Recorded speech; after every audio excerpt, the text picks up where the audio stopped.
Bonjour à tous et à toutes, bienvenue dans l'Authentique par Webinote, l'émission qui donne la parole à ceux qui veulent faire le notariat autrement. Aujourd'hui, j'ai le plaisir de recevoir Maître Jean-Baptiste Bullet. Bonjour. Bonjour Adèle. Vous êtes notaire en région parisienne, vous êtes installé et vous avez créé votre étude en 2018. Vous êtes président et fondateur du groupe Synergie Notaire, donc un groupement de notaires, et vous êtes également porte-parole de la Chambre des notaires de Paris. Alors, vous avez plus de 10 000 abonnés sur LinkedIn. Vous faites... Ah bon.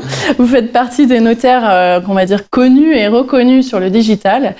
Justement, je voulais vous inviter, parce que certains pourraient dire non, je ne pourrais jamais faire comme Maître Bullet, mais je voulais montrer que c'est une construction pas à pas et qu'il y a bien quelques astuces transposables à vos confrères et consoeurs.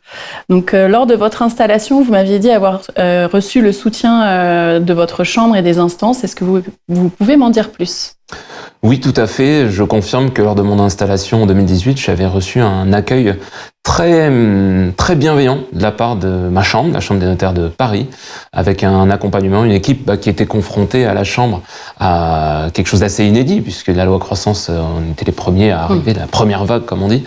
Et j'étais assez positivement étonné de trouver vraiment une porte grande ouverte, des gens qui étaient prêts à nous accompagner. Donc j'en profite pour remercier d'ailleurs à nouveau la Chambre de Paris pour son accompagnement.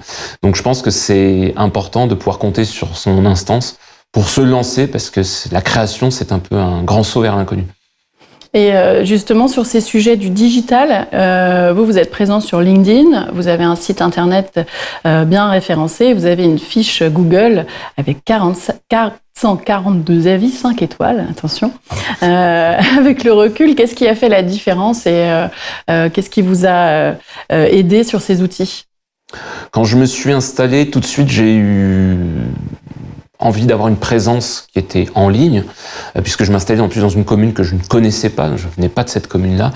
Donc tout simplement, je me suis créé une fiche Google, où j'ai rentré toutes les informations importantes, et puis j'ai fait un site internet qui était personnalisé, et que j'ai essayé d'alimenter petit à petit avec différents articles, de manière plus ou moins régulière d'ailleurs. Donc je pense que c'est important d'avoir une présence digitale ab initio, vraiment au départ, quand on se lance. Ça peut être quand on reprend une étude, ou ça peut être quand on crée. C'est important d'avoir une présence qui est forte. Et aujourd'hui, effectivement, vous avez alimenté ce site internet avec des articles juridiques. Vous avez aussi travaillé ce qu'on appelle le SEO, donc pour qu'il soit bien référencé.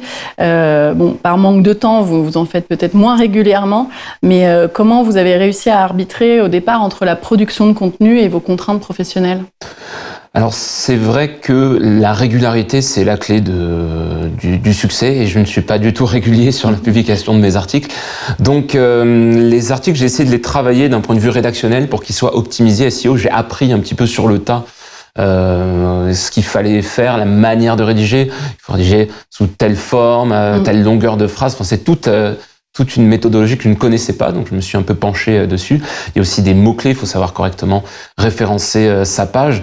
Et les articles qui ont le plus fonctionné, qui fonctionnent le plus, c'est des articles qui sont vraiment très spécialisés. Oui. C'est-à-dire des articles que j'ai rédigés moi, mais sur des sujets qui sortent peut-être un peu du cadre très généraliste du notariat. Un peu des sujets de niche. Voilà, des sujets de niche, comme par exemple, moi j'aime bien tout ce qui est droit des artistes. D'accord. J'aime bien aussi, là en ce moment, je fais pas mal de servitude d'isolation thermique extérieure, là, c'est très niche. Mais donc ces sujets-là, c'est vrai que les articles sont plutôt bien référencés, alors que si je fais un article beaucoup plus généraliste sur les étapes d'un acte de vente avec votre notaire à vos côtés, là ça va être un peu plus loin dans les résultats Google. Oui, vous allez être un petit peu noyé dans la masse d'informations. Et là, justement, vous conseillez un petit peu à vos confrères et consoeurs d'éventuellement écrire sur leur sujet de niche pour qu'ils puissent être plus visibles sur Internet ? C'est ça. Je pense qu'il ne faut pas hésiter à se faire entourer, ce que j'ai peut-être pas su pour l'instant faire, en tout cas pour poster du contenu régulièrement. Il suffit de peut-être générer une trame, d'écrire un petit peu ce qu'on souhaite transmettre au grand public. Et après, il peut y avoir des sociétés spécialisées dans le contenu pour reformuler ça, pour que ce soit optimisé en termes de référencement. Mais je pense qu'il ne faut pas hésiter à produire, même si c'est pas abouti avec les bons tirets, les bons paragraphes, etc. Faut pas hésiter c'est un peu la peur du juriste. On a peur que ce soit pas parfait, que l'écrit soit pas complet. Alors qu'au final, c'est vrai que sur le digital, parfois, on est obligé de résumer, on est obligé de couper un petit peu. Mais bon, ça reste quand même intéressant et ça peut vous permettre d'être plus visible sur Internet. C'est ça. Je pense que l'essentiel, c'est d'avoir du contenu qui est inédit, c'est-à-dire du contenu qu'on génère soi-même. Et surtout, la perfection n'est pas de ce monde, donc faut se lancer. Et puis bon, tant qu'on dit pas l'inverse d'une règle de droit, ça devrait plutôt bien se passer, je pense. Oui. En ce moment, dans le notariat, il y a une véritable dynamique d'innovation. On entend pas mal de solutions qui sont proposées aux notaires pour gagner du temps, notamment des solutions qui sont développées et codées par des notaires. Quel regard vous portez sur cette nouvelle dynamique et l'avènement de cette trousse à outils digitale pour le notaire ? Bon, c'est une question... je suis un peu jugé parti, donc je vais répondre de manière très neutre. Je pense que c'est important de se doter des bons outils. Quand on a la chance de se lancer sur un nouveau projet, comme moi, ça a été le cas à l'époque en 2018, il faut s'équiper tout de suite, mais il est jamais trop tard, hein, même si on a une étude, on est 5 associés, on a plein de collaborateurs, faut quand même garder un œil ouvert sur tout ce qui se développe. Tout ce qui peut, je pense, nous rapprocher de l'aspect humain à l'ère aujourd'hui de l'IA, je pense que c'est ce qui va se perdre de plus en plus. Et ce que, en tout cas, le grand public va rechercher chez son ou sa notaire, c'est un échange humain. Tout ce qui peut nous rapprocher de l'humain et donc nous éloigner des tâches fastidieuses à plus-value intellectuelle limitée est bon à prendre. Il faut surveiller un peu tout ce qui se fait, il faut comparer. Voilà, faut pas hésiter, en tout cas, à garder un œil ouvert sur tout ce qui peut se faire, en gardant quand même en tête que je pense que l'intelligence artificielle va complètement bouleverser la profession. En revanche, aujourd'hui, je trouve que quand c'est l'intelligence artificielle générative, il peut y avoir quand même parfois toujours un peu des hallucinations, un peu des problématiques de réponses factuelles. Je pense qu'on a tous, mes consoeurs et confrères, vécu la situation d'un client qui me dit tiens, j'ai consulté quelqu'un de mon côté, en fait, il avait posé sa question sur ChatGPT, et donc il vient avec son affirmation, on est obligé de prendre le temps de lui expliquer par A plus B que non, c'est pas comme ça que ça fonctionne. Donc parfois les IA renvoient vers le notaire en disant qu'elles n'ont pas la réponse et qu'il faudrait aller voir un notaire pour... Tant mieux, qu'elle continue, il n'y a pas de souci. Voilà. Au départ, donc, j'ai expliqué que vous aviez un groupement de notaires. Quoi ça vous a aidé dans cette dynamique d'échange, cette organisation, en quoi elle collecte et nourrit votre manière de communiquer ? On a fondé Synergie Notaire qui au départ était simplement une liste de confrères et de consoeurs qui allaient s'installer. Donc maintenant c'est plus du tout un groupement de créateurs, parce qu'on était très identifié comme un groupement de créateurs, mais on est plus de 100 membres, des offices partout en France, et puis il y a des créateurs, des pas créateurs, etc. Et ce que ça nous apporte au quotidien, il y aura 2 aspects, on va dire. Le premier, ça va être une mutualisation des coûts, c'est clair, c'est-à-dire que quand on peut avoir des offres, tout de suite il y a potentiellement 100 notaires qui sont là devant, on peut avoir des tarifs peut-être plus intéressants, mais il y a surtout une entraide et une mutualisation de compétences, c'est-à-dire qu'on va aller se former sur certains sujets, le management, la relation client, on va aller échanger aussi beaucoup ensemble comme une sorte de mini-cridon, si je puis dire, interne. Voilà, on a des groupes WhatsApp entre nous pour discuter. Et je pense que la profession va évoluer petit à petit vers peut-être la mutualisation, mais en tout cas, je pense qu'on a quelque chose qui est magnifique et que beaucoup d'autres professions nous envient, c'est notre confraternité.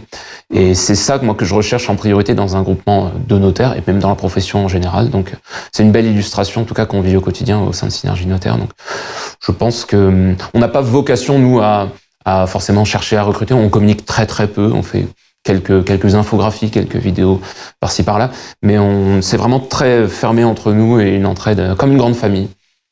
Super. Et c'est vrai que peut-être grâce au groupement, vous pouvez accéder à des outils digitaux plus facilement. Oui, tout à fait. C'est-à-dire que grâce à l'échange qu'on peut avoir, il y a toujours quelqu'un, un consoeur, une confrère qui va nous dire « Tiens, j'ai vu tel outil qui existe, vous connaissez ?» Et du coup, on va s'intéresser dessus. Oui. On va peut-être organiser une visioconférence. Comment vous organisez pour gérer vos dossiers de vente ? Voilà. Je suis toujours en retard. C'est ça. Donc, on va aller organiser des visioconférences avec des prestataires, des personnes qui proposent des solutions digitales. Et puis, on peut nouer des partenariats à des conditions intéressantes et tout le monde est gagnant. Donc oui, c'est une vraie veille sur tous les outils de la profession, et notamment digitaux. Très bien, merci. On va finir par la question rituelle de l'authentique. Donc, à l'heure du digital, qu'est-ce qu'être authentique pour vous en tant que notaire ? C'est une très jolie question. Je pense qu'à l'heure du digital, être authentique, c'est savoir le droit, mais avoir le droit de ne pas savoir. C'est-à-dire que quand je me suis installé, j'étais moins à l'aise, par exemple, sur le droit de la famille par rapport au droit immobilier. D'accord. Donc, j'ai pas hésité à dire aux gens, en revanche, ça, je suis pas... Si vous voulez vraiment que ce soit moi, je vais l'instruire, je suis officier public ministériel, mais moi, je préférerais vous renvoyer vers un consoeur, une confrère, qui serait, une consoeur, un confrère qui serait peut-être plus amène, plus à l'aise sur la matière, ou qui aurait toute une équipe, etc. Et c'est également de garder en tête qu'on ne peut pas tout maîtriser. Je ne maîtrise pas tout du tout dans mon quotidien, et donc il y a des choses que je ne peux pas assumer. On parlait tout à l'heure de la rédaction d'articles, c'est important la régularité, mais je n'arrive pas à l'avoir.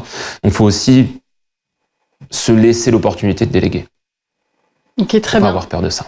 Merci beaucoup. Merci à vous. Merci pour ces échanges et merci pour vos réflexions. J'espère qu'il y aura certains confrères et consoeurs qui auront appris et pourront en tirer des réflexes finalement simples et à transposer à chaque étude. Merci beaucoup pour votre écoute et je vous retrouve dans un prochain épisode de l'Authentique. Merci, au revoir.